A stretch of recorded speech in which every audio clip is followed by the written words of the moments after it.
माननीय सर्वोच्च न्यायालयाच्या ध्वनी प्रदूषणासंदर्भातील निर्देशानुसार तसेच शासनाच्या मार्गदर्शक तत्वांप्रमाणे सोलापूर ग्रामीण पोलीस यांच्या वतीने बार्शी शहरात विशेष मोहीम राबवण्यात आली। अतुल कुलकर्णी, पोलीस अधीक्षक सोलापूर ग्रामीण यांच्या मार्गदर्शनाखाली 28 फेब्रुवारी 2026 रोजी सकाळी 11 ते दुपारी 4 या वेळेत बार्शी शहर पोलीस ठाणे हद्दीत अनधिकृत भोंगे उतरवण्याची कारवाई करण्यात आली।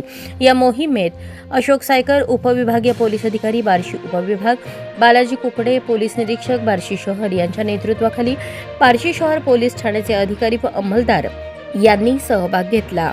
कारवाईची ठिकाणे बारंगोळे प्लॉट, मंगळवार पेठ, खाजानगर, अमन चौक, एकविरा आई चौक या मिश्रवस्ती भागातील मस्जिद, दर्गा, मदरसा, मंदिर आणि इतर धार्मिक स्थळांवरील अनधिकृत भोंगे काढण्यात आले। सदर कारवाई दरम्यान संबंधित धार्मिक स्थळांच्या ट्रस्टींना सर्वोच्च न्यायालयाच्या ध्वनी प्रदूषणासंबंधी मार्गदर्शक तत्वांची माहिती देण्यात आली। ध्वनिवर्धक यंत्र वापरण्यापूर्वी वैध परवाना घेणे आणि आवाजाची मर्यादा राखणे बंधनकारक असल्याचे स्पष्ट करण्यात आले।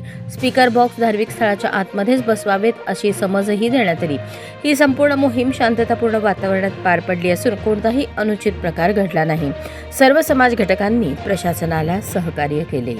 हा आपला हक्काचा चॅनल एजी न्यूज, संपादक अंबादास गज्जर या यूट्यूब चॅनलला लाईक करा, शेअर करा, सबस्क्राईब करा।